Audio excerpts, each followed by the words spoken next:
नमः सर्वेभ्यः। मैं प्रवीण शिंदे कक्षा सप्तमी के छात्रों का इस वीडियो में सहर्ष स्वागत करता हूँ। इस वीडियो में हम चतुर्थः पाठः हास्य बाल कवि सम्मेलन का अभ्यास देखेंगे। सिर्फ प्रश्न और उसके उत्तर नहीं देखेंगे, प्रश्नों को समझकर उसके उत्तर देखेंगे। तो चलिए शुरू करते हैं अभ्यास। पहला प्रश्न है उच्चारणम कुरुत, उच्चारण कीजिए। ऊपरी, अधः, ऊंचे ही, नीचे ही, बहिः ही, अलम, कदापि, अंतः, पुनः, कुत्र, कदा, एकदा। इनका अर्थ मैंने पहले ही बताया है, ये सारे अव्यय है, फिर भी आप देख लेना। दूसरा, मंजूषात अव्यय पदानी चेत्वा वाक्यानि पुरेत। मंजूषा है, ब्रैकेट से ये सारे अव्यय चुनकर वाक्य पूरे करने हैं। पहले इनका अर्थ हमें समझ में आना चाहिए। अलम के दो अर्थ होते हैं, यहां पर अर्थ है बस कीजिए। अंतः अंदर, बहिः बाहर, अधः नीचे, ऊपरी ऊपर। वृक्षस्य डैश खगाः वसन्ति, वृक्षस्य ऊपरी खगाः वसन्ति, वृक्ष के ऊपर पंछी बैठते हैं। डैश विवादेन, अलम विवादेन, झगड़ा बंद करे। वर्षा काले गृहात् डैश मागच्छ, वर्षा काले गृहात् बहिमागच्छ, बारिश के समय घर से बाहर मत जाइए। मंचस्य डैश श्रोतारः उपविष्टाः सन्ति, मंचस्य अधः, मंच के नीचे श्रोतारः ऑडियंस बैठे हुए हैं। छात्राः विद्यालयस्य डैश प्रविशन्ति, छात्राः विद्यालयस्य अन्तः प्रविशन्ति, अन्तः अंदर, छात्र विद्यालय के अंदर प्रवेश कर रहे हैं। आगे वाला क्वेश्चन है अशुद्धम पदम चुनुत, अशुद्ध पद चुनिए। गमन्ति, यच्छन्ति, पृच्छन्ति, धावन्ति। यहां पर अशुद्ध पद है गमन्ति, क्योंकि गमन्ति सही रूप नहीं है, उसका सही रूप होता है गच्छन्ति। रामेण, गृहेण, सर्पेण, गजेण।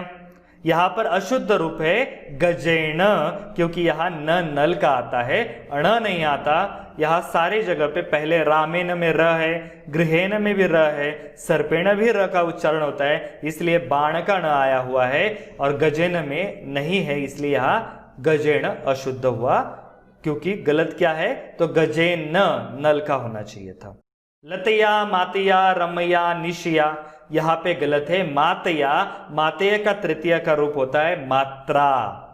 लते, रमे, माते, प्रिय। यहां पर गलत है माते, क्योंकि उसका रूप होता है माता संबोधन में। लिखति, गर्जति, फलति, सेवती। यहां पर सेवती गलत है, क्योंकि सेवती का रूप होता है सेवते। यहां पर सेवती दिया है, इसलिए वो अशुद्ध पद। समानार्थक पदानि चित्वा लिखत, समानार्थक पद चुन के लिखना है। प्राप्य मतलब प्राप्त करके, लब्ध्वा। कुशलाः, कुशलाः मतलब होता है सही है, अच्छे है। भवान कुशलाः अस्ति, आप अच्छे हो। दक्षाः पर्यायवाची शब्द। हर्षस्य, खुश, प्रसन्नतायाः। देहस्य, देह का अर्थ होता है शरीर, शरीरस्य। वैद्यम, वैद्यम का अर्थ होता है डॉक्टर, उसके लिए है चिकित्सकम। पर्यायवाची शब्द हुए प्राप्य, लब्ध्वा, कुशला, दक्षाः, हर्षस्य, प्रसन्नतया, देहस्य, शरीरस्य, वैद्यम, चिकित्सक। अधोलिखितानां प्रश्नानां उत्तराणि एक पदेन लिखत। अधोलिखित प्रश्नों के उत्तर एक पद में लिखिए, वन वर्ड में। तो क्या है, जिस पे क्वेश्चन पूछा जाता है उसी के नीचे आपको उत्तर लिखना है और उसी विभक्ति का प्रयोग करना है। मंचे कति, कति मतलब कितने। बाल कवयः उपविष्टाः सन्ति, मंच पर कितने बाल कवि बैठे हुए थे। चत्वारः, 4। के कोलाहलम कुर्वन्ति, के बहुवचन है, कौन आवाज कर रहा था। श्रोतारः, श्रोतारः कोलाहलम कुर्वन्ति। गजाधरः कम उद्देश्यम काव्य प्रस्तौति, कम किसको उद्देश्य करके काव्य प्रस्तुत करता है। वैद्यम। तुंदिलः कस्य उपरि हस्तम आवर्तयति, इसके ऊपर हाथ घुमा रहा है तुंदिलः, तो तुंदस्य। कस्य, तुंदस्य। उसी विभक्ति में उत्तर आना चाहिए जिस विभक्ति में आपको प्रश्न पूछा है। लोके पुनः पुनः कानि भवन्ति, इस जग में बार बार क्या मिलता है। कानि शरीराणि, शरीराणि भवन्ति। किम कृत्वा घृतम पिबत, क्या करके घी पीना चाहिए? ऋणम कृत्वा, ऋण करके, कर्जा करके घी पीना चाहिए। आगे, मंजुषातः पदानि चित्वा कथायाः पूर्तिं कुरुत। मंजुषा से पद चुनकर कथा को पूरा करो। नासिकामेव, नाक के ऊपर, वारम वारम, बार बार, खगेन या खड़गेन कुछ लोग बोलते, तलवार से, दूरम दूर, मित्रता मैत्री, मक्षिका मक्खी, व्यजनेन पंखा, पुराने जमाने में पंखा होता था ना वो, उपाविशत बैठ गई, छिन्ना काट दी, सुप्तः सोया हुआ, प्रियः प्यारा। पुरा एकस्य नृपस्य एकः प्रियः वानरः आसीत्। एक राजा का एक प्यारा बंदर था। एकदा नृपः सुप्तः आसीत्। एक बार राजा सोया हुआ था। वानरः व्यजनेन तम अविजयत, वानर जो था पंखे से उसे हवा दे रहा था। तदैव एका मक्षिका नृपस्य नासिकायाम उपाविशत, तभी एक मक्खी राजा के नाक पे आके बैठ गई। यद्यपि वानरः वारम वारम व्यजनेन ताम निवारयति स्म, वो जो बंदर था बार बार उसको वहां से धकेल रहा था, तथापि सा पुनः पुनः, फिर भी वो वारंवार नृपस्य नासिकाम एव, राजा के नाक पर आकर उपविशति स्म, बैठ रही थी।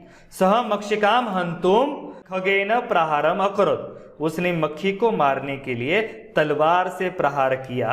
मक्षिका तो उड्डीय दूरम गता, मक्षिका तो उड़कर दूर चली गई, किंतु खग प्रहारेण नृपस्य नासिकाम छिन्ना, परंतु तलवार के प्रहार से राजा की नासिका जो थी कट गई।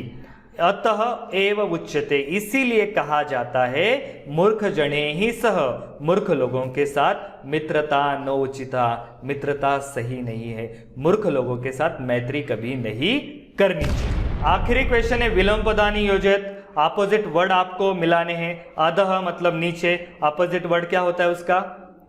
ऊपरी। अंतः अंदर, अपोजिट वर्ड बही बाहर। दुर्बुद्धि है दुर्बुद्धि वाला, सुबुद्धि है अच्छी बुद्धि वाला। ऊंचे ही ऊपर, उसका अपोजिट वर्ड हुआ नीचे ही। दुर्लभम काफी मुश्किल, सुलभम आसानी से। अधः ऊपरी, अंतः बहिः, दुर्बुद्धे है सुबुद्धे, ऊंचे ही नीचे ही, दुर्लभम सुलभम। तो इस प्रकार हमने चतुर्थः पाठ के प्रश्न उत्तर देखे। अगर ये वीडियो आपको अच्छा लगा है, समझ आया है, तो वीडियो को लाइक कीजिए, अन्य लोगों के साथ शेयर कीजिए और चैनल को सब्सक्राइब कीजिए। धन्यवाद।